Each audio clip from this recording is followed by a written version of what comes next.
This is an ODB Films production. Visit odbfilms.com today. In Latin, Renovo means to renew, restore, or revive. This show is all about growing in our understanding and practice of faith. Past episodes are available wherever you like to listen to podcasts. I'm Doug Toop, the Director of Ministry at ODB Films, and today we look at Chinese Catholics, or the Catholic Church in China. Probably a better way to put that. And this is a big deal. My beautiful daughter, Madrice, brought this up. She had a conversation at her youth ministry group about church persecution and what's happening now and why it is what it is and what hot topics there are. And she brought up this title for a show, which I love, and I'm excited about it. As listeners, it's going to be really important for you to understand this is a century-old issue. This is not like a new conflict in the church, and there's a lot going on regarding Catholicism in China. And I hope this show really unpacks some of the details of that and really how fragile the situation is. So without further ado, let's jump in there. So here's what we need to know. For centuries, okay, Catholics in China have been absolutely plagued with like disputes with the Confucian rite, communist beliefs, infighting within the church, imperial opposition, politics, the whole thing. The situation in the church in China has actually really come full circle. That'll make sense in a minute, or really as the show progresses. But the key issue that was really brought up this last September 2018, in an agreement, was the appointment of bishops. And it's the same issue that actually preoccupied the church in China about 100 years ago. So at that time, all the bishops in China were foreign born, and some of them held the office of apostolic vicar or apostolic prefect because the diocesan hierarchy wasn't actually fully set up until about 1946. So they were almost always selected by the religious order or missionary society to which they belonged, and they were ratified through the French protectorate. What that means is like France had a role that it really arrogated to itself in the 1840s as the guardian of Catholic interest in China. So forward-thinking missionaries and even the Vatican were essentially like locked out of the whole decision-making process for bishops. So were Chinese Catholics, who basically continued to petition Rome. And these petitions are actually on file in the archives of the Congregation for the Propagation of the Faith. So finally, after World War I, the Vatican began to really take this notion of indigenization of the local churches way more seriously. In 1919, it sent a papal visitor directly to China, and his key tasks, I should say, were to give the Vatican a much better sense of what was happening on the ground in China and ultimately to find local candidates for the episcopacy. Okay? Now, after years of careful diplomacy, right, all these efforts bore fruit. And in 1926, Pope Pius XI, the Pope of the Missions, consecrated the first 6 Chinese bishops of modern times. In 1685, Gregory Luo Wenzhou had become the first Chinese bishop, but there had been none since then. Isn't that amazing? So by consecrating these bishops in St. Peter's Basilica in Rome, Pius XI sent a really strong signal, which was this: the indigenization of the Chinese bishops had begun, and it would continue in sort of fits and starts for about the next 25 years, by which point perhaps half the bishops in China were Chinese, okay?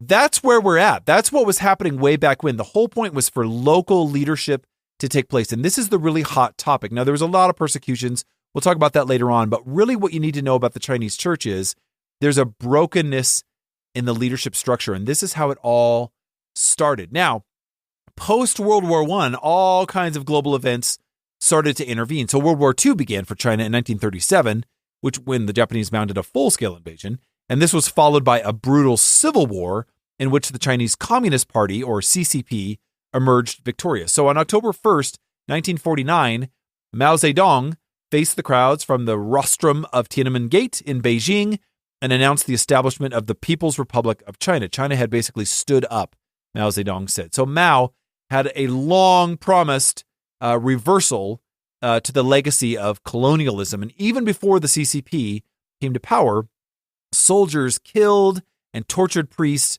most notoriously during the Trappist Death March of 1947, when the party came to power 2 years later. So the Christian churches, along with others that were called enemies without guns, they were soon in Mao's crosshairs. The CCP nationalized church property, and expelled both Catholic and Protestant missionaries. No foreign influence, okay?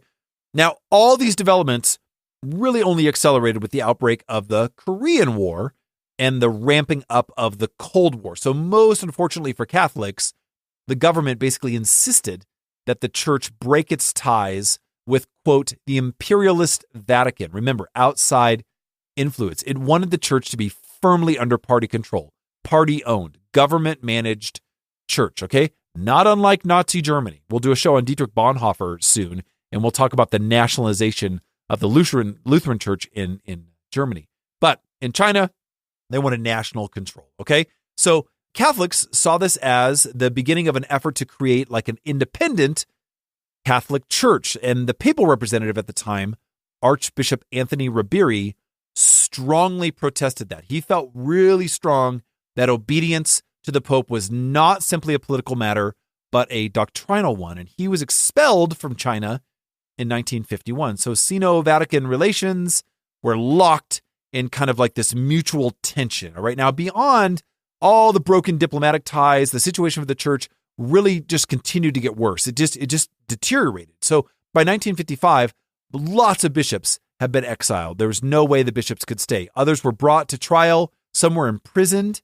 It was a fate that was kind of shared by thousands of faithful Catholics at the time. But the Chinese government continued to insist on establishing a Catholic Church independent of Rome. Okay. Now, by 1957, branches of the government controlled this, it's called Patriotic Association, were established throughout the country. And in the following year, the government staged the consecration of some bishops without papal approval. Now, it continued to do so in the years that followed. Even Pope John the 23rd briefly asked if the church in China was now in schism. Something to think about. Now, life for Catholics only got worse throughout the Cultural Revolution. When church buildings were ransacked, believers were attacked, there was martyrdom. It was nasty. The whole Maoist years were not kind to the church, okay? Chinese Catholics refer to these years as the Zhaonan, or the Zhaonan. I'm going to spell it for you. Jiaonan. I had a friend who speaks Chinese tell me how to pronounce it, but I'm sure I slayed it, okay? They refer to it as a persecution without precedence. Wow. China was closing itself off, period. Culturally, economically, politically, boom.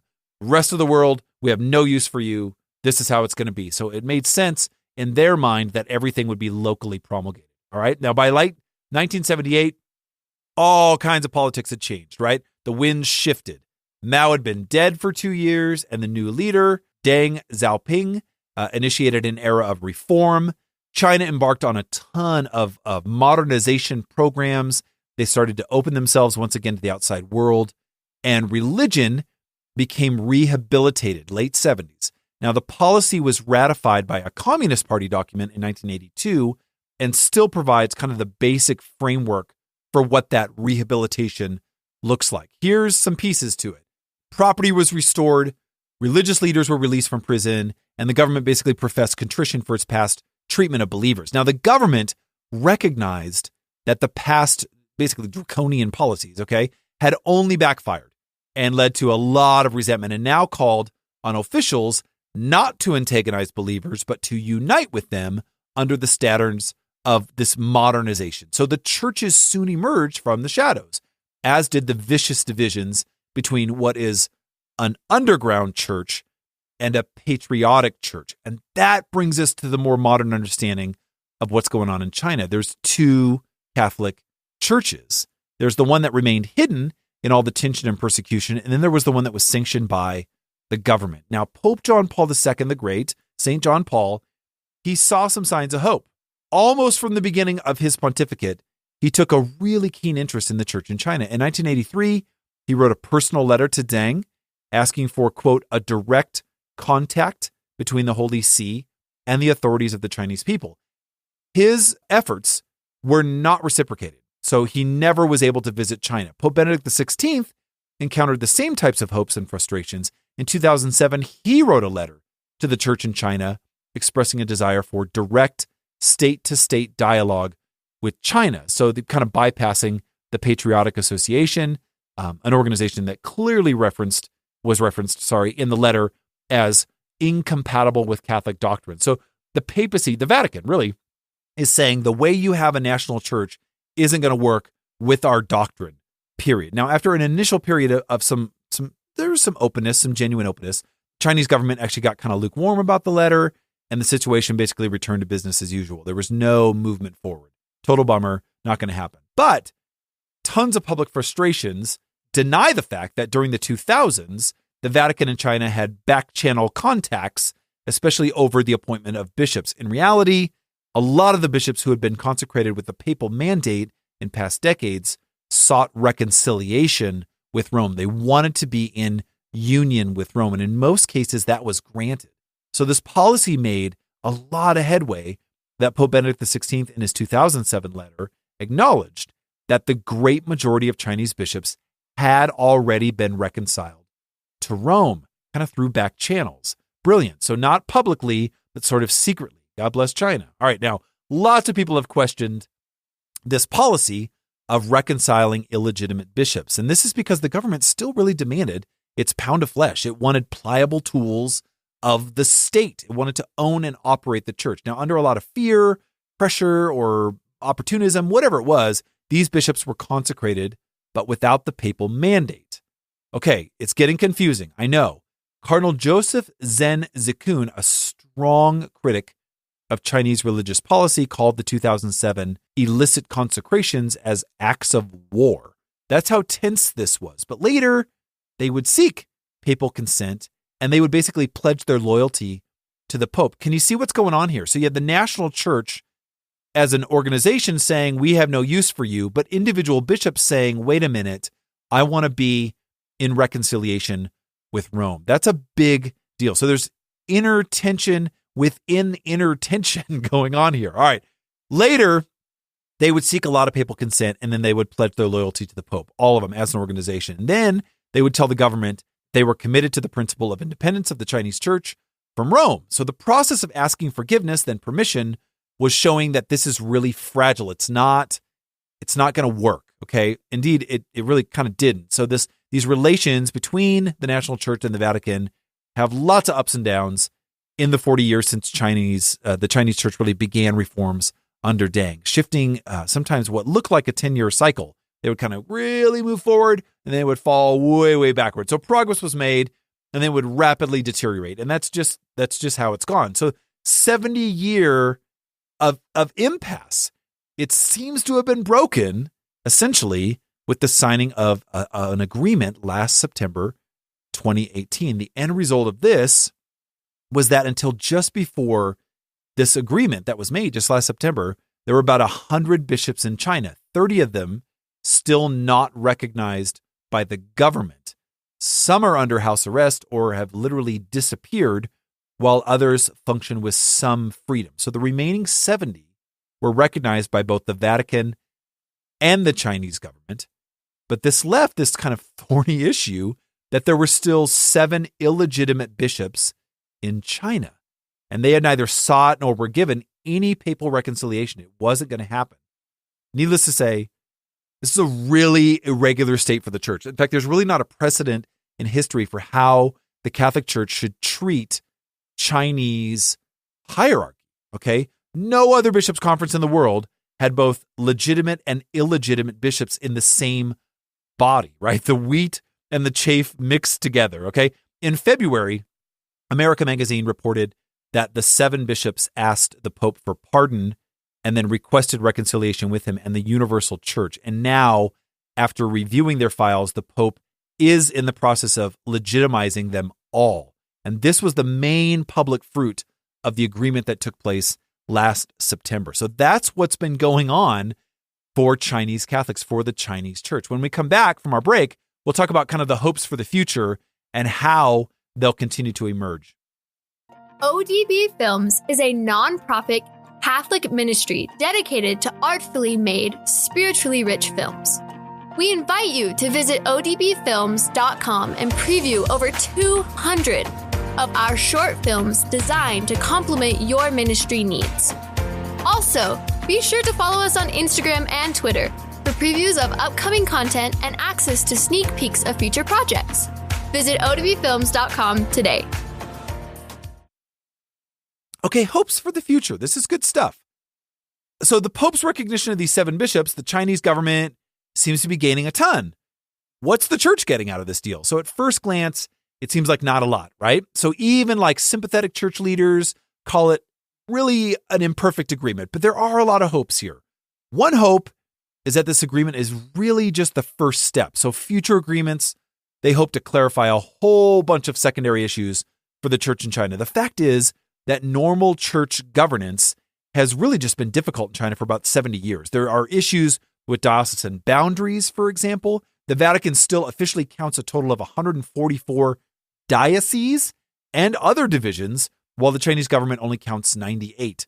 That's going to be a problem. So one reason for this is that the boundaries and even the names of some of the provinces and the regions in China have actually changed since 1949. That would be like changing the names of counties in a state and not having the government recognize those names or boundaries. You can see where that would be really confusing, all right? So beyond this issue, or the issue of legitimacy, basically the bishop's legitimacy, there's all kinds of like discrepancies, okay? And there's all kinds of irregular situations. And sometimes the believers, the faithful, they actually didn't know who the legitimate bishop was, or there were like competing bishops in the same region. That's in the modern Chinese church. Unbelievable. So the situation was often really like compounded because even government approved bishops would not publicly state if they had been reconciled with the Vatican. So all of this was a major blow to the visibility of the church. Imagine trying to evangelize to a church like that, right? So a key principle in church law is that the faithful have a right to know who their bishop is. That's a big deal, okay? Yet it's called the Annuario Pontificio, which is basically the Vatican yearbook, okay?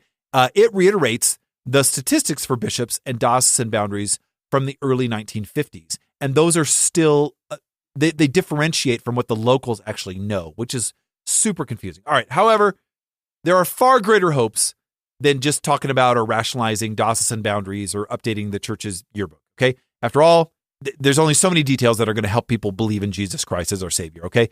The uncomfortable truth is that if a church has different dioceses and competing bishops, it's no longer one church but two. And a greater hope is that by regularizing all these structures, the Vatican can help bring further reconciliation. So the Holy See probably hopes that the status of the 30 bishops not recognized by the Chinese government can be normalized. And perhaps that would actually allow a lot more function for a more open and just kind of kind recognition by the government. And this would be a major step forward.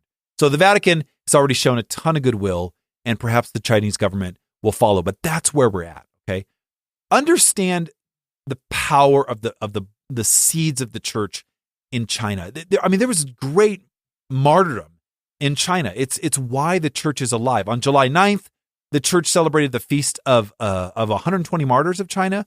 Religious persecution has a really long history in China, especially persecution of Christians, thousands of whom have died for their faith in the last millennium. On October 1st, way back in 2000, St. John Paul II canonized all 120 men and women and children who gave their lives for the faith in China between the years 1648 and 1930. So the martyrs included 87 native Chinese, 33 foreign missionaries, and the majority were killed during the Boxer Rebellion of 1900. The Holy Father mentioned in his statements, Chinese men and women of every age and state, priests, religious, and lay people showed the same conviction and joy, sealing their unfailing fidelity to Christ and the church with the gift of their lives. Amazing stuff. He goes on to say, resplendent in this host of martyrs are also the 33 missionaries who left their land and sought to immerse themselves in the Chinese world, lovingly assimilating its features in the desire to proclaim Christ and to serve those people. Unbelievable. The missionaries were really diverse. Orders of preachers, friars minor, Jesuits, Salesians, Franciscan missionaries of Mary.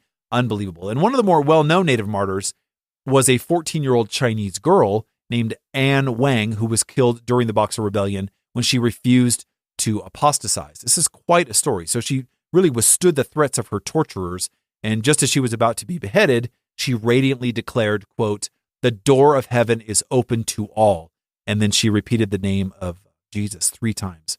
Wow, powerful stuff. Another of the martyrs was 18-year-old Chai Zhu, who had been preparing to receive the sacrament of baptism when he was caught on the road one night and was ordered to worship idols. He refused to, revealing his belief in Christ, and his right arm was cut off, and he was tortured, but he would not deny his faith. Rather, he fearlessly pronounced to his captors before being filleted alive, he said, "Every piece of my flesh, every drop of my blood will tell you that I am a Christian." Wow. Wow. During the canonization mass of Augustin Zhaorong, he was the first Chinese priest to become a martyr. Born in 1746, he was served as one of the soldiers who escorted Bishop John Gabriel to his martyrdom in Beijing, and the witness of the bishop led Augustine to seek baptism at the age of 30. He was ordained a priest 5 years later, and then he was martyred in 1815. So at the canonization mass of those folks, Pope John Paul II thanked God for blessing the church with the heroic witness of the 120 martyrs, whom he called an example of courage and consistency to us all. This is amazing stuff. If you want more information about it, America Magazine has a wonderful documentary on the Catholic Church in China on YouTube, and it is well worth your time to check it out. Friends, I think that the greatest thing about this particular show is to just draw attention to us as listeners. We need to pray for Catholics in China. Not only like ecclesial clarity, but also just a spirit of heart to come together as one beautiful church. Just imagine the possibilities of evangelization in that country. We're blessed by the blood of the martyrs and the giftedness that they've given us freely. So I hope this kind of opened up your understanding of the Chinese church, the modern understanding of the Chinese church. Thanks for listening. Sincerely, we are partners in the journey of faith. I hope you will share the Renovo podcast with your friends and your foes. Send your topic suggestions, questions, and or comments to doug@odbfilms.com. Always remember to engage the tradition and live the conversion. Until next time, God bless.